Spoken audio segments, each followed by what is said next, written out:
Hello adventurers, welcome back to the tavern. A question I have been posed several times by both my players as well as some of you here on YouTube is how can you balance D&D combat encounters? How do we make them feel dangerous or challenging without TPKing? And how do we make it so that our players don't feel bored while waiting for their turns? D&D has a unique problem that stems from its initiative system, and that is turn economy. If you want your players to face off against one big bad, they are going to be taking a lot more turns than you are. And with CC effects like stun, paralysis, grappling, and more, you could lose that turn entirely. We need to even out the effects of turn economy, and we can do that in a few different ways. Number one, we could add more monsters. This is, of course, the easiest solution. Let's even out the combat by literally evening out the numbers. They get 4 to 6 turns, we're gonna take 4 to 6 turns. The main problem with this solution is that it can sometimes feel repetitive, unless in the right setting. While facing down a horde of undead can be fun, a horde of mages might just be a TPK waiting to happen.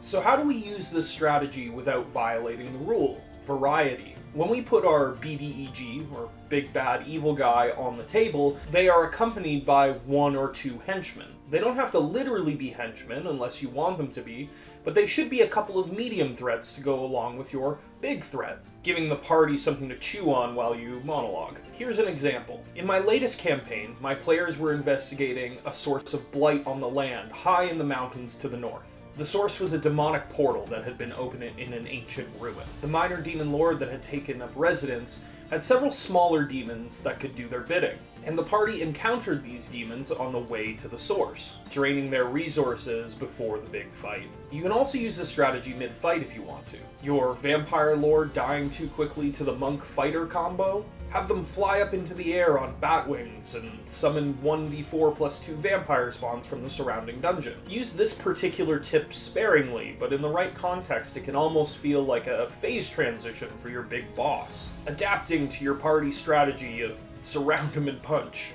Number 2, give your bosses more immunities and resistances. This is a common mistake I see on a lot of homebrew monsters. A well-placed crowd control can completely stop your boss monster from taking actions. This means that instead of your players taking 4 to 6 turns before your boss can act, now they're taking 8 to 12 turns, likely with some kind of advantage or even auto crits depending on the strength of the CC. The simple way to combat this? The creature is immune to stun, fear, paralysis, etc. This doesn't work in every context.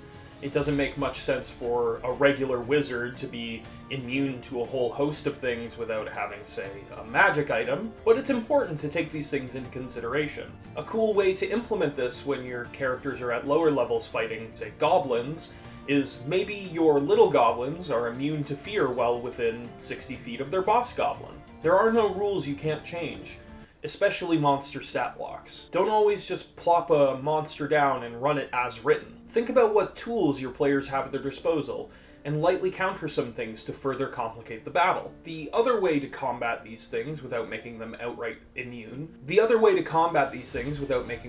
immune is to use legendary resistances. I too often see DMs use player character sheets as their BBEG, instead of making them an NPC with legendary actions and resistances. These are mechanics that are specifically designed to even out the action economy between you and your players. Number 3, use the environment to give your adversary an advantage. Of course, in higher level D&D, we can consider using the layer action effects, things like madness tables, or bursts of lava, or falling rocks around the lair of an ancient red dragon. This can go beyond that.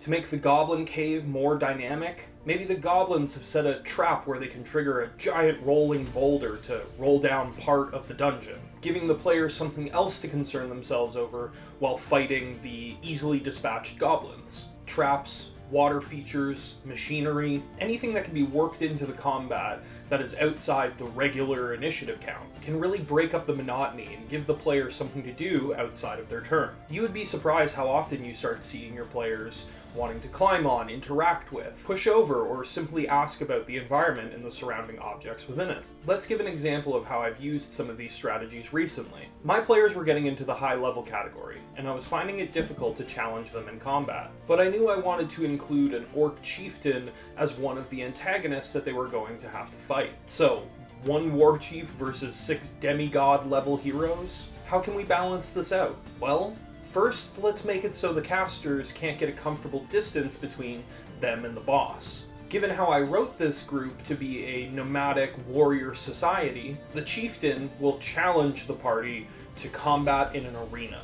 The arena will be large, but not so large that the war chief can't cross it using its first special ability. Let's give them a legendary action that allows them to move up to half of their movement towards an enemy without provoking opportunity attacks. This will keep the boss safe from moving past some of the tanks, and keep them pressuring anyone that's already taken some damage. Speaking of tanks, let's not make it easy for them to lock our hulking warrior down, as I feel that would sort of cheapen the show of strength that is the core concept of this character. Our chieftain in the story is the wielder of an artifact of great power, and affords them some otherworldly abilities. The belt that they wear is infused with strength from being the champion of a deity, so their maximum strength score will exceed the normal limit of 20. This will make sure that any contests of strength versus our tanks will likely succeed in the favor of our boss. This will also make it that if our PCs do succeed in these contests of strength, that it's that much more epic. Let's also make this item activate to enlarge our antagonist, making them even more imposing. Perhaps, if we wanted to keep hammering this home, let's make them immune to effects like prone or having their speed reduced. Further to this theme of strength and divine champions, let's give them some abilities from a class and subclass combo that fits them well. The Path of the Zealot Barbarian. This gives them access to things like Rage, Feral Instinct, and a pseudo-divine smite in the form of Divine Fury. Our war chief is really rounding out to be an imposing figure in the arena, but let's take this one step further. Let's make an ability that when striking with their great axe, the creature that's hit has to make a saving throw or be pushed away. This will really make them feel like a massive figure that's just tossing the party around the arena. Speaking of being tossed around the arena, let's add the cherry on top that really scared my players in the moment, but they loved in hindsight. The arena walls are covered in massive wooden spikes, which, if force movement is applied, like say from a certain war chief's great axe, results in the players getting impaled and taking a ton of damage. All of this rolled up together was a figure that was hard to pin down, did a lot of damage, and frankly was a scary figure even for 6 combatants. Now let's shrink down a bit and think about lower level combat. My players were traveling north on their first mission to check on some farmers that didn't show up with their harvest. As their first combat, they were stopped at a checkpoint on the road. It seemed that a group of pirates had taken up residence in a cove nearby, and had taken over the surrounding farms as their land. The players would be required to both pay a toll as well as have an escort across their land if they wanted to pass. Of course, the players didn't have much money at this point, so they opted to fight. A relatively easy fight for the players, since it was only a few bandits, but the primary goal was to get away and warn the others back at the cove. Once they realized the players were more than just commoners, they were running. The combat in this case was more about stopping them from escaping rather than just the fight. It was also followed by a raid on the camp in the next session, which was a much tougher fight than the first encounter. This fight, however, had a much more in-depth planning period, in which the party took advantage of the terrain, they picked their targets well, and they stayed hidden as long as they possibly could. Again, making it more dynamic than, say, an ambush on the road that was just a slog of we attack then you attack until somebody's HP reaches 0. Let's talk about some more ways to make your combat feel more balanced. The first, throw out the idea of CR, or challenge rating. I often feel that CR is far too low to actually give my players a challenge, especially in a larger party. Let's instead individualize our planning to our party, and we will use a simple party of 4. A paladin, our primary tank, a rogue, a wizard, and a cleric, our primary healer. The party is level 5, so starting to open up some more of their class abilities, as well as already taking one ASI, that's ability stat increase, or feat. We know immediately that we can start choosing things or making things that are a little more deadly, due to having both a paladin as well as a cleric in the party. Healing magic, of course, can really increase the survivability of any party, but especially when your players start using something called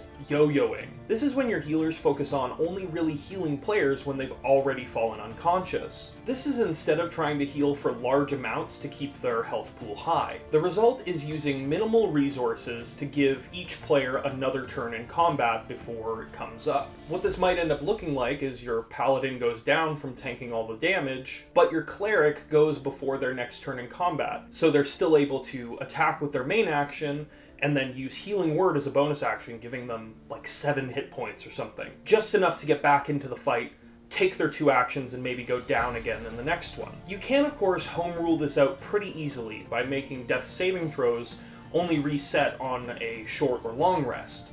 But I like to lean in. We also know that between the wizard, rogue, and paladin, there's the possibility of a spell like Hold Person, and 2 melee users to take advantage of that, doing massive amounts of damage. If you notice a lot of these CC plus damage combos coming from your party, you can try to make them off by making your creatures resistant or immune to these effects. In this case, before balancing a combat encounter, I would look at my players' spell sheets and see what spells they're capable of. I would also see what sort of spells they usually use. I would use all of this information to calculate a rough average damage per turn for each player, and then add them all together. This will give you an idea of how much damage your party can do if they're all damaging together at once. This won't always happen, as sometimes your cleric will be healing, sometimes your rogue will be hiding, but it'll give you a good idea of how much HP or resistance your boss will need to last 4 to 5 rounds, say. I think that this is a much better way to balance combat encounters than the CR system,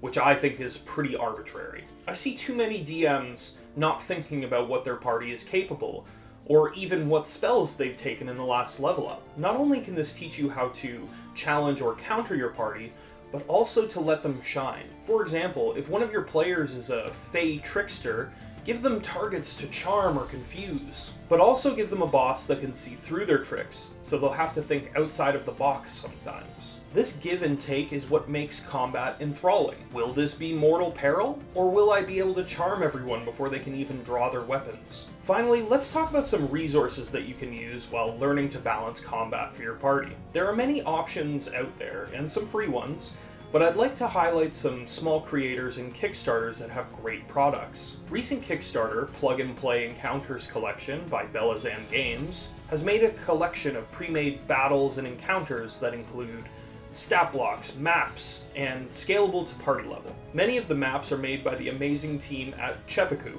who I have been using for battle maps for a long time now. These encounters range all the way from narrative setup and story hooks, all the way to the loot and rewards at the end of the mission.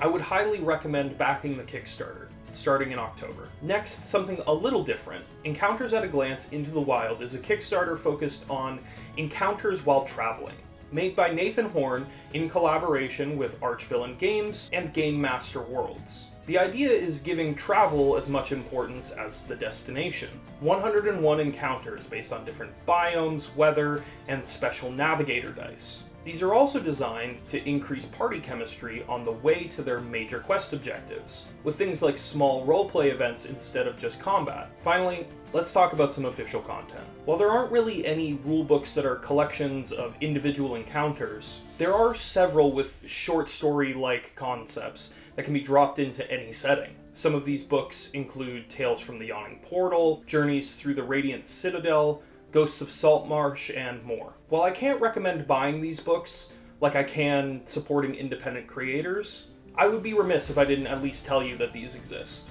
I will include links to all the Kickstarters and independent creators that I talked about below in the description. But also hit the subscribe button and check out my D&D Beyond account for some more custom monsters and other homebrew. It would be greatly appreciated. Also keep an eye out for my DM's Guild account for more homebrew. I recently added some of the custom monsters that I talked about earlier in this video to my D&D Beyond account. So if you're interested in running some spooky demonic encounters, take a look. I have been your tavern keeper, and I look forward to seeing you in the tavern again. Stay safe, adventurer.